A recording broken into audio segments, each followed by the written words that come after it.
You're listening to an Airwave Media Podcast. Welcome to From Beneath the Hollywood Sign. If you love old movies, Hollywood history, or the golden age of filmmaking, you've come to the right place. This is the podcast that talks about amazing stories of Tinseltown from another era and fascinating conversations with writer-producer Steve Cubine and actress-writer Nan McNamara. So, Steve, did Ava Gardner and Howard Hughes have a good relationship? Well, they did until he dislocated her jaw. What? Well, don't worry. She hit him back with an ashtray. From Beneath the Hollywood Sign is the gin joint for you. Recorded in Chicago, Illinois, with your hosts, Ken, Matt, Neal, and Jeff. This is Triviality. The cream of the crop! Hello, everyone, and welcome to Triviality, the game where lack of seriousness meets a little bit of knowledge. My name is Neal, and I'm joined in the studio with our co-hosts, Ken, Matt, and Jeff. How's it going, guys? Hey, everybody. Good. How you doing? Good. We're all pretty excited here. That's 1 week before Geek Bowl, so we're all packing our luggage and getting the car ready, gassed up, and oiled, ready to go to drive cross-country to Boston. You guys excited about that? Yeah, and thank you, Neal, for driving the whole way. We appreciate your offer to do that. Well, Matt gave me some white powder that was unnamed, but I'm just going to go for it and see what happens. He said truckers use it, so I'm just kind of trusting him. Are you taking that orally, or? No, it's actually a suppository. Okay. That's all terrible. It is. But anyway, on a lighter note, so we're excited to be in Boston next week, and we've spoken with some of you individually about hanging out, but we're still trying to plan an event, so we'll get all of those details. If they haven't been out already by this episode airing, we'll get all those out to you soon. So today's a special episode because our friend David Livasy, who is an Intercontinental Champion in our Patreon support group, has graciously come to host a game as a training round for Team Triviality. Basically, the Rocky Balboa in the woods in Rocky IV, getting ready to fight Ivan Drago. So we want to introduce our Intercontinental Champion, David Livasy. How's it going, David? Hey, I have the tiger ready to go. Ooh, good. We knew you'd be prepared. So why don't you tell us a little bit about your introduction into trivia, what you do, and how you found our show, and then we just obviously want to thank you again for being one of our biggest Patreon supporters. Yeah, of course. So I don't really have a lot as far as trivia. In high school, I did a lot of these things called UIL exams, which are basically like academics individually parsed out by topic. So I did a lot of math and science and current events and stuff. And then I moved around a lot after like college for work. And then I just kind of stumbled into a bar and they were doing trivia, and I kind of just picked it up and started going with friends, and that's kind of where I came from. I think stumbling into a bar is the best way to go into a bar, if you ask me. And leaving the bar as well. Yeah, stumbling in or out. Yeah. And so I started looking for podcasts while I was working out, and I found Trivia Warfare, and then I met Wesley Wells, who suggested listening to Triviality, and I've been kind of hooked ever since. Yeah, Wesley's awesome. Thank you, Wesley, the gift that keeps on giving and sharing with everyone. He was on our Parks and Rec Lay It On Me episode, and he'll be on a full episode in the near future. So there's your movie trailer for that. He's coming this summer. In a world. Yeah, in a world. So David, you actually prepared a full game for us today, and we're excited because we know you like writing questions and you're a great player. But before we start, do you want to just give a shout out to your Geek Bowl team that you're going to be seeing in a week too with us? Yeah, we're still settling on a name for it, but my Geek Bowl team is Liz Hudson, Aaron Barclay, Stacy Mo McPeak, her friend Keisha, and Carmela Smith. Wonderful. And obviously an open invitation to any of you ladies if you'd like to come on the show. We'd love to have you as a competitor, and you might make an impact as Liz Hudson did with the Oakland 5, which we've been using a lot lately. Mostly due to us not knowing the answer. She changed the whole game. She did change the game. She's sort of the Steve Jobs of this podcast. Anything else, guys, from you before we start the game? I know we've been... just once again saying thank you to him because, I know that's a huge commitment, and we really, really appreciate it. Yeah, another way Patreon supporters can change the game is by recording a version of the rules. We don't have a new one yet, so any of you $10 and up Patreons, if you wanted to record one, we'd love to have it on the show. But until then, Neal, why don't you go over the rules for the game?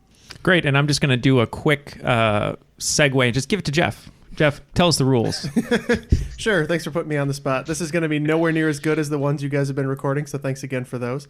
But the rules are pretty simple. 2 rounds, 10 questions per round, 10 points apiece. Swing round in the middle, which points vary on that. And then the final round, 5 questions and 5 different topics, which we can wager 0 to 30 points on to find out who's the cream of the crop. The cream will rise to the top. Oh, yeah. Awesome. Which will either be us or you guys playing at home, because we are playing as a team today. Yeah, that's right. I guess we didn't mention that. We're going to be playing as a team like we do normally at Pub Trivia on Mondays, so feel free to keep score against us.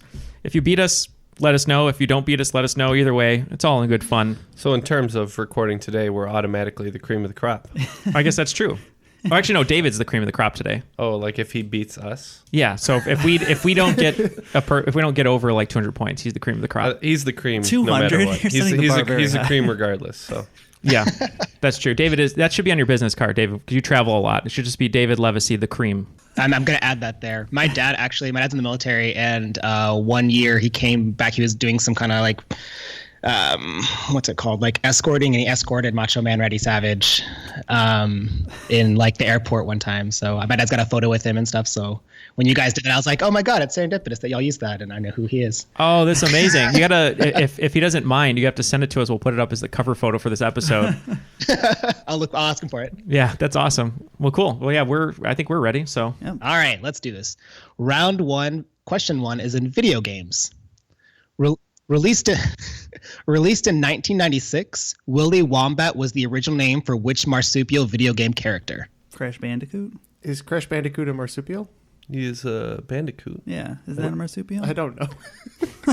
well, I mean, it makes The sense. timeline is right. Yeah, I'm 96. pretty sure that's the right year. Yeah. Okay, so we're officially locking in Crash Bandicoot. And it was Crash Bandicoot. All right. All right. So you don't want to think too hard. I answered my one Sometimes. question, so Well, I'll step out. We also do suffer the opposite, though, which is we just say out an answer and then we don't think about it after that and write it down. All right, question 2 is in potent quotables. From which movie did the phrase "By George, I think she's got it" come from? That's where he's teaching her how to speak. Oh, Eliza. My Fair Lady? Yeah. Isn't it My Fair Lady? That's a pretty good guess, yeah. The rain in Spain, etc. or whatever. By George, I think she's got it. Yeah, I mean, Based on the play Pygmalion, yeah. My Fair Lady. I don't know. I like it. What do you think, Jeff? What are you looking at me for? This is the point where I normally wash my hands of it and walk away. Science and Well, geography. if are Matt's dumb. right, he's on a roll. Yeah. So to play devil's advocate, that usually doesn't happen. Stop it with this gambler's luck fallacy. No, see, I wasn't thinking that old, but that would make sense. I though. was definitely thinking that old. Okay, yeah, we're going to lock in with My Fair Lady. And it is My Fair Lady. Yeah. Man, What do you know? You guys could go. Let's. So for the listeners, we're recording this about 3 hours later than we usually do. Yeah. We usually get our start, so we're much more lucid today, and apparently that matters a lot to Matt. Well, see, that's why we're excited. Geek Bowl's at 7:30 at night because Nice. none of Just us about are woken up then. none of us prime are time. morning people whatsoever. So To be fair, we usually record Sunday mornings, and I'm the only one who drinks, so you could put 2 and 2 together. yeah, and I'm excited that we're playing as a team because many of our friends of the show always say you guys are so good as a team, just not good by yourself. So hopefully today this will show that we are good as a team. So All right. Question 3 is in murderers. What were the names of the 2 wealthy University of Chicago students who kidnapped a 14-year-old boy and committed, quote, the crime of the century? I can tell you now that they were not the monarch who founded and exploited the Congo Free State, nor the actress in Hot Tub Time Machine 2.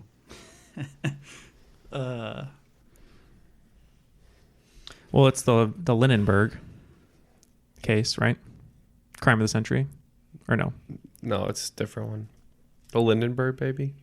Isn't that That's a Lindbergh baby. Lindbergh or the baby? Lindbergh or That's a whatever? way Sorry, not different thing. Lindenberg, but that's not the crime of the century, right? They said that at the time, but then there was another crime of the century. And then OJ. That was like That was another crime of the That was century. like the World War.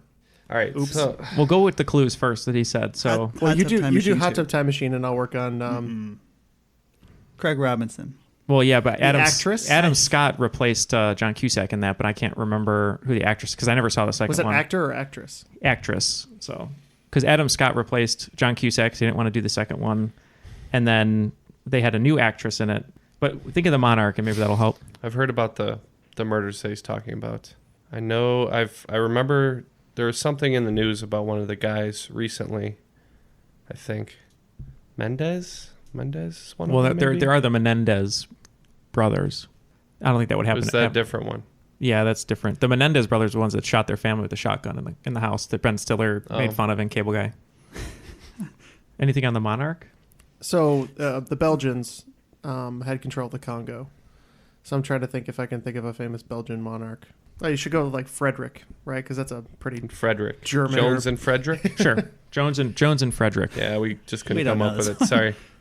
So the monarch that founded and exploited the Congo Free State was King Leopold, and the actress in Hot Tub Time Machine is Lisa Loeb. Leopold and Loeb. Leopold and Loeb. Yep. As soon as you said Leopold, I knew it. That was a good question. Hadn't heard that one. And L's were like sticking in my head too, but I couldn't get far enough to. Oh well. Oh, you should have said that. I don't think that would have helped. No. Perfect. Moving So on. it was in 1924, and they called it the crime of the century because it personified the wealth of them and basically trying to get away with murder, basically, and where their status was. So, Gotcha. all right. Question 4 is in science. Which gas law states that for a fixed amount of ideal gas kept at a fixed temperature, pressure and volume are inversely proportional? It shares its name with an unlikely British superstar. Boyle's Law. Boyle. Yeah, Susan Yes, Boyle's that unlikely. would make sense. Yeah. Okay.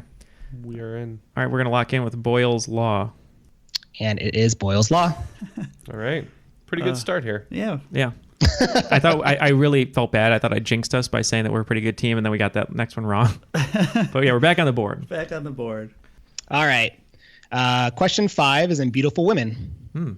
Which uptown girl has fiercely graced the cover of Sports Illustrated swimsuit edition the most times? Is that Elle McPherson? Yeah, well, like the question that remember we did. Or Christy Brinkley? Well, Christy Brinkley's in the video, but it was written. It's got to be Elle McPherson, right? I think it's Elle McPherson. Written for Elle McPherson. Okay. Either way. Elle McPherson. She's been on there 5 times, and it's Elle McPherson. All right. Good. Okay. Cool. So I used Uptown Girl because she was dating Billy Joel at the time, and when they call the Uptown Girls, they've got Christina Brinkley, and they've got one other woman, I forgot her name, and then Elle McPherson because he was dating her. We almost did a good job of talking ourselves out of that one. Yeah, I know. I was just playing devil's advocate because we had that question because I asked it, and it was Whitney Houston was the other girl in the hotel that he wrote it for, and I just didn't know if you're going music video or who the song was about. Okay, let's see. Question 6.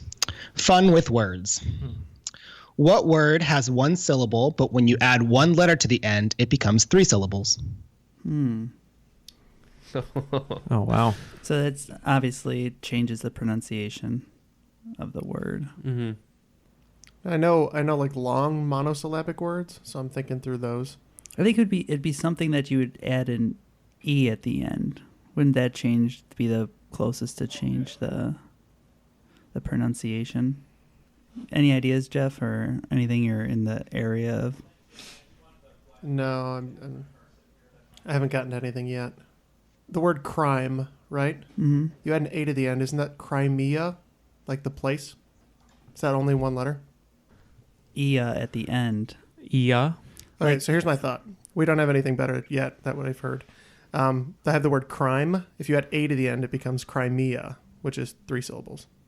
It's a city, right? No, it's a region. A region. Is that okay though? If that it's a country though, It's or not a a region? country. Or a region? I mean, is he probably looking just for a normal word? I don't know. Do you have anything else? I have a hint I can give you guys. Sure. Yeah, let's get a hint. It is the 1 syllable word is a widely used and conjugated verb. It's a verb. Or rather, it's a conjugation of a widely used verb.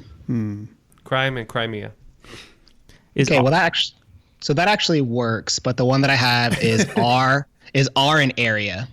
Oh. Oh, area. Oh yeah, R in area. All right. But good on us for coming up with something. It's like, yeah. Sorry, I really wasn't looking at proper nouns. There we go. Yeah, I'm sure that there's a bunch you can do kind of with that. Surprised Jeff came up with one. It's a good job. Yep. All right. Question 7 is in amazing. Name 2 wonders of the ancient world that are located in Africa. Or were located in Africa.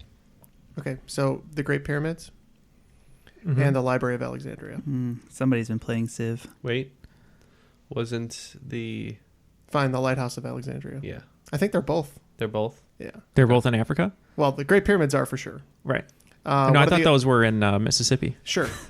Las Vegas. What are the... Yeah, there you go. Stupid question. The Colossus at Rhodes. Yeah, which is in... Rhodes. Which is where? I don't know. Thank you. The Hanging Garden. Which are in Babylon, which is in... That's the Mediterranean. Well, that's actually in Europe. It's in Asia. It's Great in Asia. like Great the Wall. Iran Is area. Great Wall modern or ancient? Great Wall is a modern. Right, Because it was 'cause it built was- in about 1300. Okay. We'll go with Lighthouse at Alexandria and what was the other one? Great Pyramid. Great Pyramids of Giza. So the 7 wonders of the ancient world are the Hanging Gardens of Babylon, the statue of Zeus at Olympia in Greece, the Temple of Artemis at Ephesus, the Mausoleum at Halicarnassus, the Colossus of Rhodes, the Great Pyramid of Giza in Egypt, and the Lighthouse of Alexandria in Egypt. Awesome. Nice. I don't know. I'm sure David saw this, but I was just drinking coffee, kind of sitting back because I didn't know what was going on there. Yeah. I literally only know these from playing Civilization because you get those sometimes. What's that? I thought it was tougher. It's like a simulation game where you create a civilization and Mahatma Gandhi keeps trying to kill you. Oh, That's the best part of that game. Yeah. Is that it's just a complete so there's farce. no. You would have had me if it was creating roller coasters and not finishing them so that people ride off of them. Another simulation. All right, next question is in literature.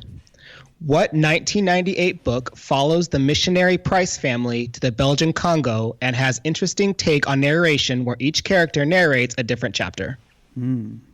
1998. Book. Missionary family goes to the Congo. Mm-hmm. The Price family. Do you think this was turned into a movie? So I'm trying to think. Interesting. That doesn't ring a bell for me at all in terms of fiction. No. Blood Diamond? Yeah, it's not Blood Diamond. I don't think. No, that'd be South Africa. Hmm. Because that's where Leonardo DiCaprio, his best accent is he calls everyone Brew. Thank you, Brew. Yeah. Book of Mormon. Yeah. Just saying. It's Mighty Joe Young, obviously. Oh, we do not know this. This is where our weakness is that we don't Should we read. go with? I do a little bit. I mean, I read a Let me little do bit. a little but- bit of- Yeah, We I'm don't not read. avid. All right. Do you want to go with Congo? Yeah, I mean it's Michael Crichton, I think, right? Yeah, but it was earlier. But Yeah. Sure. Congo. Congo 2. No, we'll just go Congo. We'll be safe with Congo. All right, we're gonna. It's not It's safe, not. but- We're gonna lock in with Congo. It's a book that a lot of kids, at least down here, have to read during high school. It's from Barbara Kingsolver. It's called The Poisonwood Bible. Oh, I've never heard of that. never in my life No. have I heard. I want to of it. check that out. The Poisonwood Bible. It's super interesting. I'll have to check that out. Next one, question 9, is in animals. Reaching speeds of 12 miles per hour, what is the fastest land snake? You could try asking Divak, but he may know. Could you spell Divac? Divac. Asking Divac, not like Vladi Divac. I was going to say Vladi Divac. Not sure about that reference. Yeah. Fastest land snake. It's got to be. Are black mambas fast? I was also thinking Black Mamba. I know they're poisonous, but That's They're also very poisonous. I think that's what they're. I'm more thinking, known for. cobra, python. Python probably wouldn't be that fast. They tend to be pretty big. Does anybody know this reference? Divac. I don't. If it is, he was traded for Kobe Bryant, whose nickname is Black Mamba. Oh, I mean, this is a real big stretch. It's not that big of a stretch. no. The reason I thought Black Mamba, yeah, I mean, that's why I thought Black Mamba, because it was Divac, but I don't know if we're just thinking too much into it. Can you read just the reference part about Divac? You could try asking Divak, he may know. Yeah, I think. Okay. Let's go Black Mamba. Okay. Good teamwork, Matt. I hope this is right. All right, Black Mamba is our final answer. Kobe Bryant was traded for Vladi Divac, and he's the Black Mamba. Wow. Nice question, David. That was Matt great. is right on today. Thank you. I just need 2 more hours of sleep every time we play, and I'll be good to go. That's not going to happen. No. So I guess our strategy now for Geek Bowl is on that Saturday. We're just Sleep we're in. gonna Wake sleep up at in. like we're gonna 2 go to p.m. we're gonna go to brunch, get a massage. Avocado Let's toast. just massage each other. That's fine. Save the money. Yeah, that's true. I'll take Matt. I got a lot of stress in my shoulders. Next, the last one in the round is award winners. With his first in 1920 and his third in 1928, this American dramatist and Nobel laureate was awarded 3 of the first 10 Pulitzer Prizes for drama. 1920, 1928. So, let's name some. You said a playwright for drama. That's what you said. Pulitzer Prize for drama. So we're probably thinking of playwrights, right? Yeah, if I was going to think of anyone who's American, Tennessee Williams. Yeah. That's probably right. I was going to say him or Arthur Miller, but I'm trying to think. Miller's He would have been later. Yeah. Tennessee Williams too late as well? Yeah, I mean, I don't feel too bad about that one, Jeff.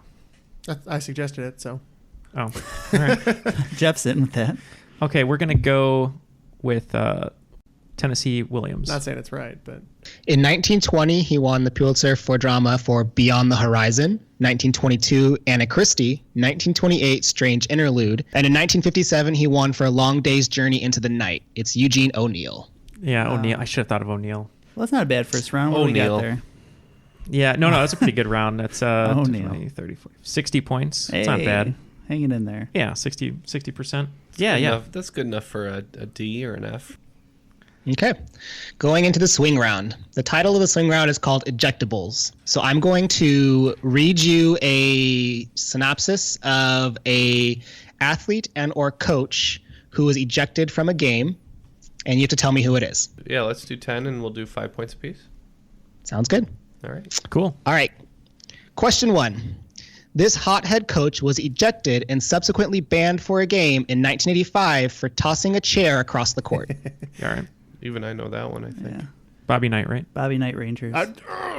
You wanted to make the joke. I wanted to make the joke. Oh. Okay. In 2007, this basketball player was ejected by a famously salty referee, Joey Crawford, when he giggled with his teammate over bad calls. Yeah. Tim Duncan. Okay. All right. This grouchy manager was ejected, fined $5,000, and suspended for 2 subsequent games for dressing up in glasses and a mustache and entering the opponent's dugout in an effort to watch the game without being detected. It's That's pretty good. I like that. Yeah. We'll talk about this. Okay, so I'm just going to write down glasses and mustache. Question 4. During a 1978 bowl game, this coach was fired from both the game and his position, rightfully so, for throat punching one of his players for running with a pigskin out of bounds. Ooh. That would be Jeff. Yeah. Throat punching. That one I don't know, so we'll have to get 1978. Okay. Live hard and fast. Strong reaction. Okay. Question 5. In a 2013 game against the Wizards, this player was ejected for the 3rd time in 10 days and proceeded to Fonzie-style thumbs up each member of the trio of officials. Hey. Maybe Gary Shandling took this player's name in a sitcom because of his love for the Fonz. Larry Sanders. Oh, yeah. That is right. Great job. You didn't know he was a basketball player, did you? No, I did not. Okay. Question 6. This player wanted to end his career with a bang, literally, when he was ejected for headbutting an opponent who may have exaggerated the effects of the headbutt during the 2006 World Cup Finals in Berlin. World Cup Finals. Oh, World Cup, sorry. Zinedine Zidane. Zinedine Zidane? Mm-hmm. Okay. If you say so. He has the same name as the Final Fantasy IX protagonist, which just is why I gonna remember say it. that. Yes, absolutely. Okay. Number 7. After what he believed were several unfair foul calls, this spicy player was thrown from the game for chucking his mouthguard, which ended up hitting a fan in the chest. Turns out the fan was the son of a franchise owner. Oops. It's the famous Chile Relleno. No, I just saw this was on the news for a while. It's Steph Curry, right? Curry, spicy. Yep. Yeah. Yeah. See, I knew one. Yay. Okay. All right. In 2014, this relief pitcher was booed off the mounds by fans, then ejected when he responded by grabbing his crotch. You may also remember that he one time put his teammate in a chokehold. Chokehold crotch. Put that down. I don't know this one. Chokey McCrotch. Separate incidents, though. Yeah. Chokehold and crotch. It sounds like 2014. It sounds like it's right out of Eastbound and Down. Yeah, that's my favorite sitcom. Okay. Number 9. This player's infamous punch nearly killed his opposing player, Rudy Tomjanovich, in 1997. The doctor said this punch, which shattered not only Rudy's jaw but also his career, was equitable to being hit by a car going 50 miles per hour. I think Miss Piggy would love him. Yeah. It wasn't in Kermit? It wasn't 1997. When was the punch? 1977. Did I say 97? Yeah, 97. He was coaching That's the not Rockets then. that's not the hockey one, right? Huh? That's not the hockey one. No, right? it's That's basketball. Come back to it. Okay. All right, we're ready for number 10. Now holding the record for the longest suspension ever for an on-court incident, this peaceful player was responsible for an all-out melee brawl that began with players. He rushed the stands after a fan threw a cup at him. Ron Artest. Yeah, world peace, right? Meta World Oh, Peace. yeah. Meta world peace. I knew a basketball thing. Okay, so let me just, I'm going to go through this real quick. So, Kind of relieved there was no hockey question because I'd probably miss it. okay, so David, just go through all the questions in your own speed and own breaks, and while we do this, and that way the audience can listen one more time. Sounds good. All right. Number 1. This hot-headed coach was ejected and subsequently banned for a game in 1985 for tossing a chair across the court. Question 2. In 2007, this basketball player was ejected by famously salty referee Joey Crawford when he giggled with his teammate over bad calls. Question 3.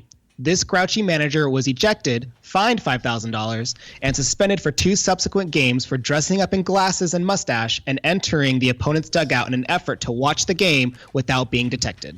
Question 4.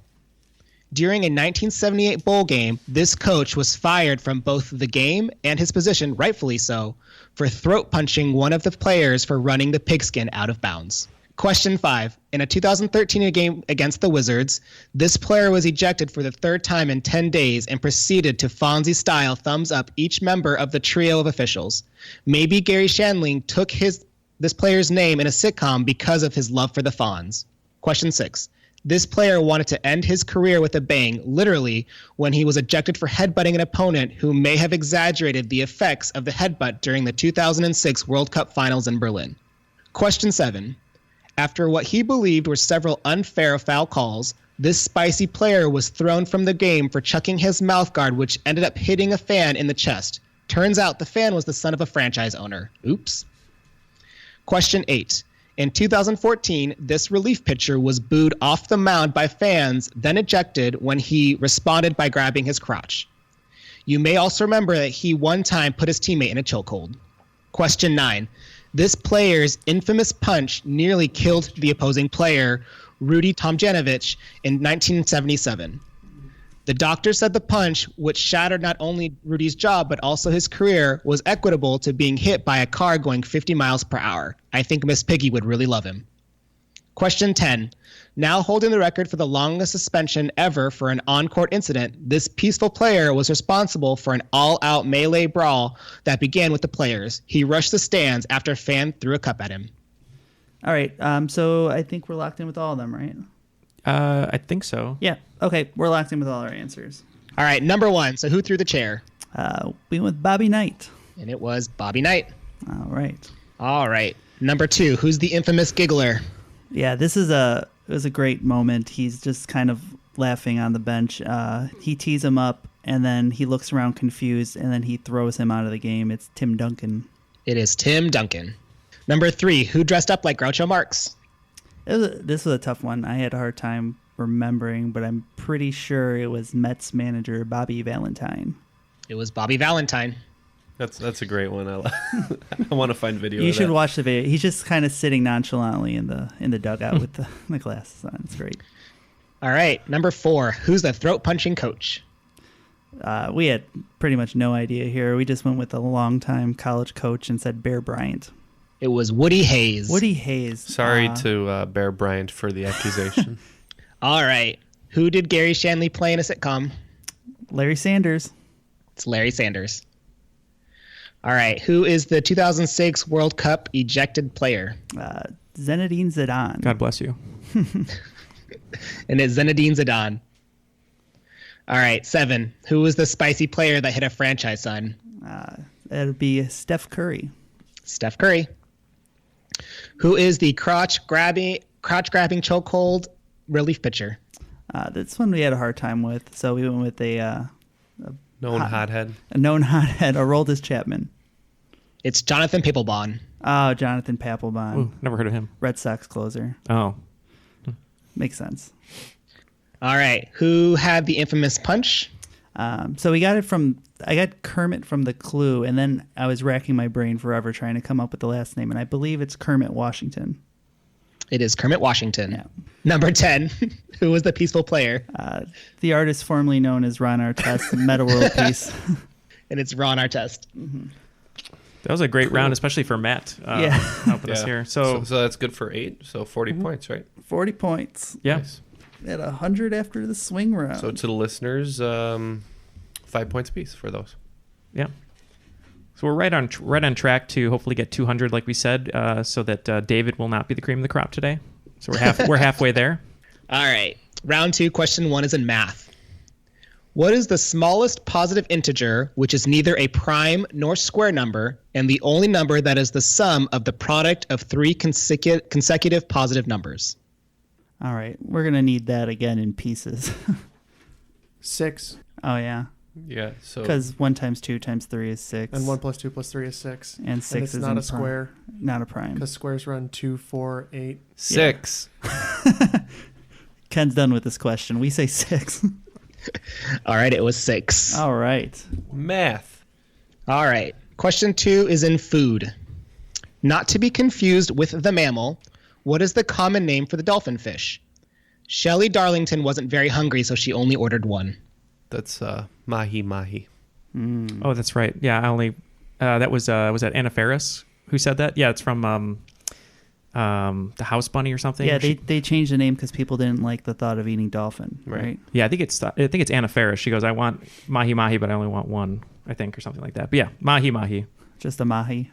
And the answer is mahi. All right. Yeah, what was that reference? It was from, it's from House Bunny. So she's going on a date and she's like, I'm not that hungry. So instead of the mahi, can I order just the 1? Yeah, okay, good. I thought I was crazy there for a second. All right, good. You watched the House Bunny. Good call. Question 3, world history. Lasting from 1871 until 1918, the German Empire had 3 emperors. The first and the last of these emperors shared what name? It's got to be Frederick Wilhelm, right? Wilhelm. The Wilhelm scream. Is that what you're saying? Why does it sound like a dinosaur? It does. It does, yeah. Play the Wilhelm scream really quick. Yeah, that's the Wilhelm scream right there. Oh. Used in almost every movie. They find a way to stick it in there. Yeah. Every Peter Jackson movie, at least. Yeah. Named after this famous emperor? No, it's named after the actor of the first usage. I believe he's being eaten by a crocodile or an alligator or something like that. Yeah, that makes sense. And there goes that trivia question. Yeah. Wilhelm is our answer. And the answer is Wilhelm. All right. On a roll. Kaiser. You are on a roll. Kaiser Wilhelm. We're on a Kaiser roll. Boo. Question 4, historical bad boys. Dennis Rodman. Which famous poet was kicked out of West Point in 1831 for gross neglect of duty and disobedience? Was it Robert Frost? Would that be too early for him? Was it Poe? Yeah, I was just going to say it might be. Well, Poe died in 1841, I believe. Oh, well, no. So, yeah, but he was only in his 40s, so it's a little late, I think, for him. Actually, hold on. You are jogging something in my memory that I've read. Okay. Poe, West Point. I mean, he is from Baltimore. I think it is Poe. Unless I'm confusing something that I read, but. And what were the charges, David? Once again, it was gross neglect of duty and disobedience. I mean, if anybody was going to fit that bill. And he hung a pendulum swinging over one of the bunk beds. Yeah. They didn't care for that. Yes, they told him to come back nevermore. Yeah, I heard that he handed in a term paper to his teacher, and it was a telltale Purple Heart, and they didn't appreciate it. Oh, God, Neil. Come on. But they just didn't like the... I hope we're right at this. I hope we're right, yeah. That joke was so bad you couldn't even say it. Yes, we're going to go with Poe. It was Edgar Allan Poe. All right. Ooh, nice, Jeff. He also walled one of the other cadets in the basement. There would have been a lot of banter cut if it wasn't the answer. Yes. All right. Number 5, geography. The Suez Canal connects the Mediterranean and Red Seas. The Panama Canal connects the Pacific Ocean and the Caribbean Sea. What 2 bodies of water are directly connected by the Erie Canal? Where's the Erie Canal? I can't remember. It's up in on the right side of Canada. Okay. It comes in from the Atlantic side. That's the St. Lawrence Seaway. Jeff nodding, yes. Erie Canal is similar to Ohio, right? Like Lake Erie, or no? Well, Erie is also borders Pennsylvania, so. Oh. I mean, Lake Erie and the Atlantic Ocean. They are not close. Okay. I mean, you give an answer then. Okay, Yeah. so I'm You're thinking. so smart.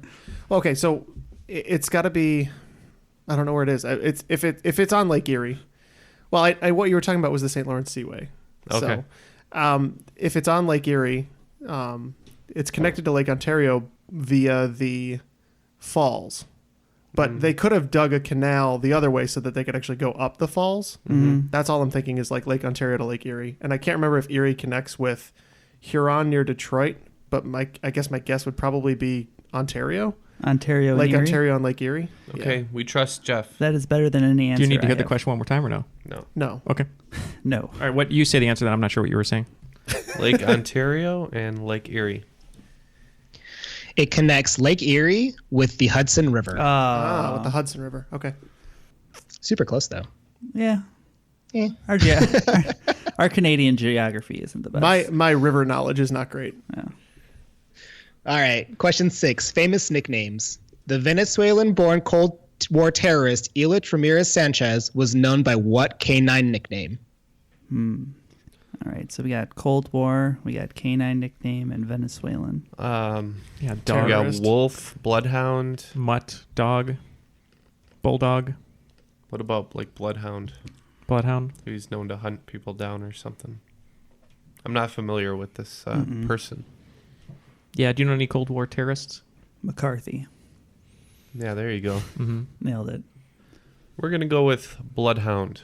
His nickname was Carlos the Jackal. Oh, the jackal.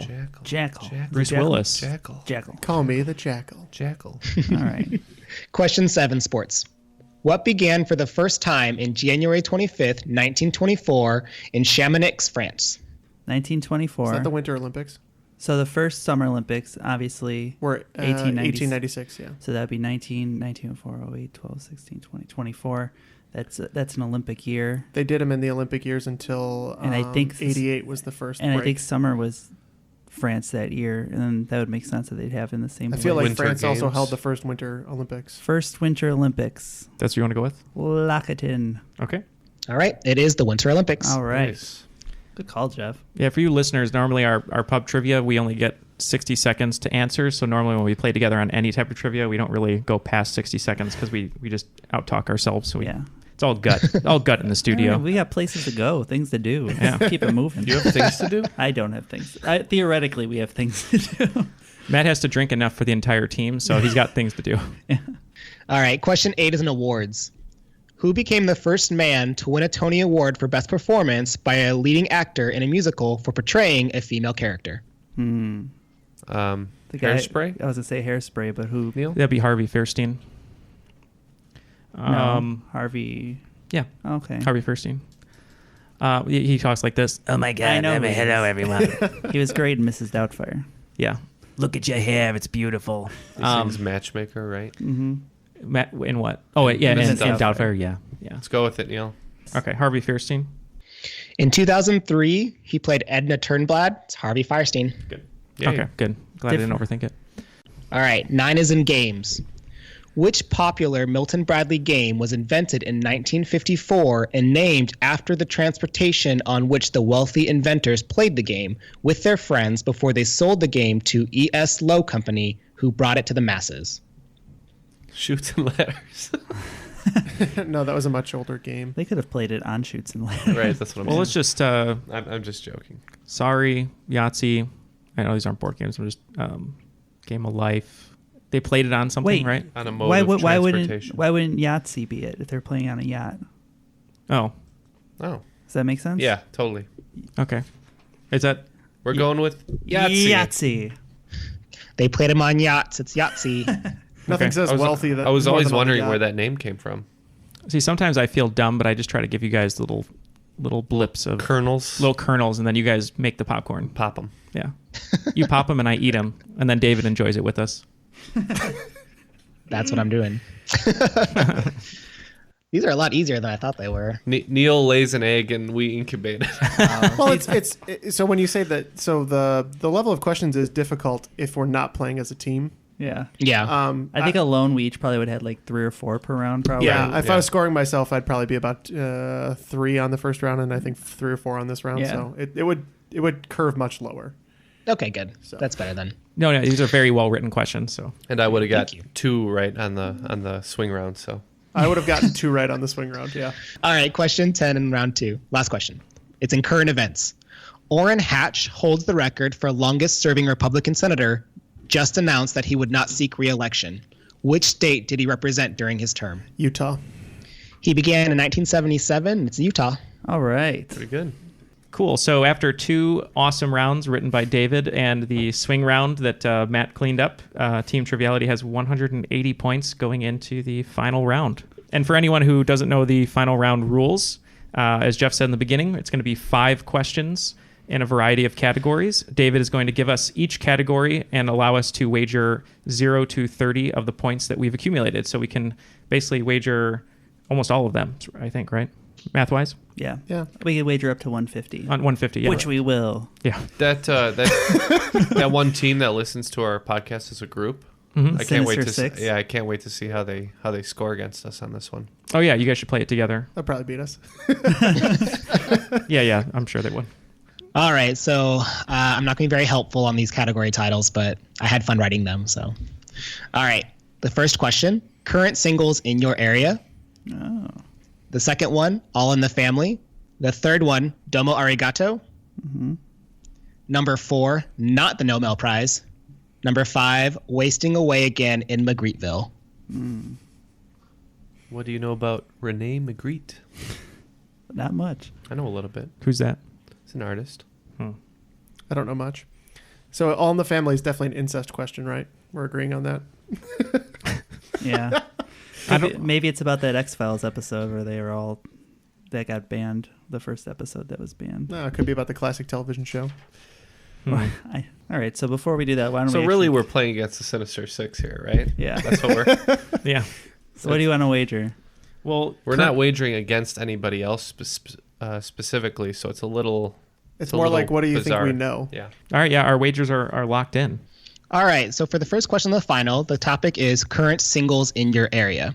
The question is, in September, what tennis tournament will find its way to be hosted in Chicago, where Team America will try to take the title from Team Europe? Question 2, the topic is All in the Family. The question is, with 76 nominations and 12 wins, which prominent family holds the most Academy Awards for music and film? 3, the topic is Domo Arigato. The question is, what is the Japanese word for the seaweed wrap used in sushi? Good. Question 4, not the Nobel Prize. The question is, there is no Nobel Prize for mathematics. However, what is the name of the top honor a mathematician can receive? This prize is awarded every 4 years to 2, 3, or 4 mathematicians, 40 years of age or younger, at the International Congress of the International Mathematical Union. 5, the topic is Wasting Away in Magritteville. The question is, what object is, or isn't, if you believe the caption, at the center of the Rene Magritte work titled The Treachery of Images? That's not the guy with the apple in front of his face, right? No. Okay. Speaking of the Nobel Prize one, that's the award that Stellan Skarsgård had in Good Will Hunting that he had over Robin Williams, I believe, for mathematics. Oh. It was like a scholar, like not a Rhodes Scholar, but Jeff. He that was the thing he lauded over him, and he's like, I have this award, and Robin Williams like, I got married, I'm happy, I don't need the award. I mean, if you had like a letter or jumping off point, I haven't seen Good Will Hunting, so. So the first one, the tennis one, we think Davis Cup. Mm-hmm. All right, based on Matt's assessment. Yeah, because I forgot David's a huge tennis player. Well, the England and Australia one is the Ashes, right? That's for is that cricket. For cricket? Yeah. And then the Ryder Cup is the golf, and I think the Davis Cup is the. Okay. That is tennis. Yeah. Okay. All right. Because that includes Nick Cage and who, right? Because he's a Coppola. It'll include. So here, just off the top. What's the music? Francis Ford won for Godfather 1 and 2. He won for screenwriting for Patton. He also won for producing Godfather 1 and 2. So it's 5. Sophia won for screenwriting for Lost in Translation 6. Nick Cage won for Leaving Las Vegas. So it's 7. So it's not hard to believe that. Let me think. And his dad won. He was the composer for. That's what it is. Yep. His dad was composer of The Godfather. Yeah. The third question was sushi seaweed wrap. That is nori. I am a connoisseur. Nori, okay. Okay. So who is Magritte then? Tell us a little bit about him. The Deception of Image. He was a surrealist painter. Okay. He is the painter that you're thinking of with the apple in front of the guy's face, but that's a different painting. Okay. I'm just... when I was researching that question, I looked over a bunch of different Magritte paintings, and I definitely saw this one. It's hard to pin it down because I just kind of quickly looked at so many of them. Can you picture any of them that would have something center frame? Just any object center frame? The apple's the most... that was the only thing I thought of. But that's not the painting? No, there is something in the title to this one where it's like... I know it's like a dolly thing, but like a clock or a mirror or, something that could... Well, a mirror would or be... a face, A mirror would perhaps. be interesting for the caption. What's the caption again? Treachery of Images. Oh, okay. Gosh, this is it's bugging me because I saw it and I just can't bring it to mind. Like we don't know which one it is. And I got all these different paintings that I saw like running through my head. We don't know the math one at all, right? Can you think of anything? I don't know why. Would it be named after a famous mathematician? Yeah, any famous ones? I mean, there's quite a few. I mean, if you had a letter or something that sounded about right, I could probably get there. It's a name though. It is a name. Oh, I'm sure it is. Can you name any famous mathematicians? I mean, a lot of them are also physicists or other things. Things that were named after, like theorems or. I mean, Newton, Leibniz. You've got. I know it's the one in Good Will Hunting, and I cannot think. Not of like it. Pythagoras. No. It's like it's just like how the Rhodes Scholar we talked about. It sounds just like that. He's like, oh, I was and I'm sure I've Rhodes heard it. Scholar. I'm sure I've heard it way back in the day, but I can't. Right. I can't. And then for the painting one. So it could be a hat, because there was like a lot of guys wearing like bowler hats and stuff. There was a couple of those. There's definitely one that he did, and I don't think it's the right one, but I think this is going to ultimately be our guess, where there's a man and he's smoking a pipe and his nose is going into the pipe and then coming out of somewhere else. Like his nose is stretched out. So let's say a pipe. Okay, so we're all in. So for question 1, what did you guys wagered 10 points? What did you guys put as the tournament between Team America and Team Europe? We went with the Davis Cup. So the Davis Cup is a tournament between all individual countries. So Team USA would play Team Denmark or Team Czech Republic, that kind of thing. For the Team America versus Team Europe, it's the Laver Cup. Ooh. I had never heard that. And you're a big tennis player, right? I am a big tennis player. Yeah. Should have researched that. I know, I forgot it. I didn't even think about it. But it's coming to Chicago, which is where you guys are. Oh, cool. Sweet. See it. And they'll play singles and they'll play doubles. So current singles in your area. Got it. Yeah. That was great. Good category. I mean, I got the reference as soon as he said it was tennis. So. Yeah. I don't know what you guys are acting surprised for. It's good radio. All right. Question 2, y'all wagered 20 points. What is the prominent family that holds the most Academy Awards for music and film? So we went with the Coppolas.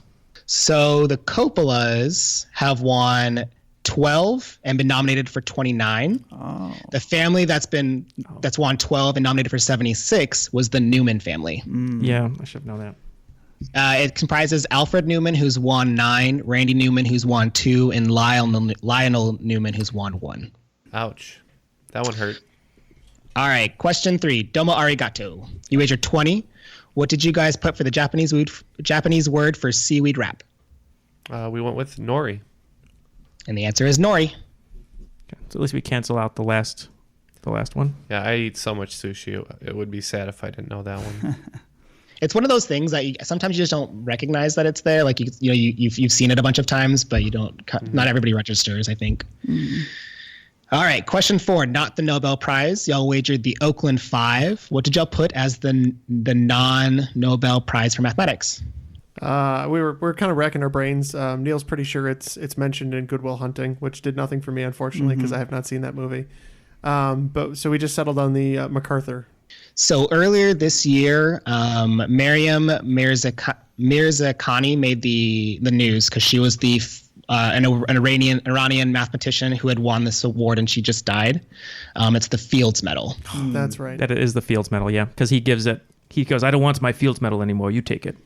So right now we're down 5 points, right? Down 15. Down 15. Down 15, and if we get this right, we will be only down 5 at the end. Okay. Yeah. Okay. Question 5, wasting away in Magritteville. What did you guys put as your object? Well, we wagered 10 on this one, and this one was causing me a lot of trouble because I had a Rene Magritte question a while back. And like I said, I had viewed a bunch of his paintings, and I was just trying to pin one down, and I remember reading this title too. There was one painting I remember, and again, I don't think it's the correct one, where there's a man smoking a pipe and his nose is going into the pipe and coming out of somewhere else. Like his nose is all stretched out. So just as an educated guess, I put pipe. So the caption, if you were to believe it, actually says, "Ceci n'est pas une pipe." And what that means is this is not a pipe. Oh. That's right. I've heard about that one. Yeah. So we were right. The object is a pipe. Is that the right painting or no? Yep, the treachery of images. No, yours is kind of wrong. So the treachery of images is literally just a pipe. There's no man in it. It's literally the picture of a pipe. So we lucked out a little bit. So I used my rough Magritte education to come up with an educated guess, and it panned out for us. That was a Magritte guess. Nice. Yeah. So doing our calculations here, it would seem that we have ended the game with 175. Mm-hmm. So almost a little disappointing after going into the final at 180. I think the Coppola question kind of really killed us, I think. Ran us off the rails, but this was a fun game, and I guess you're the cream of the crop today.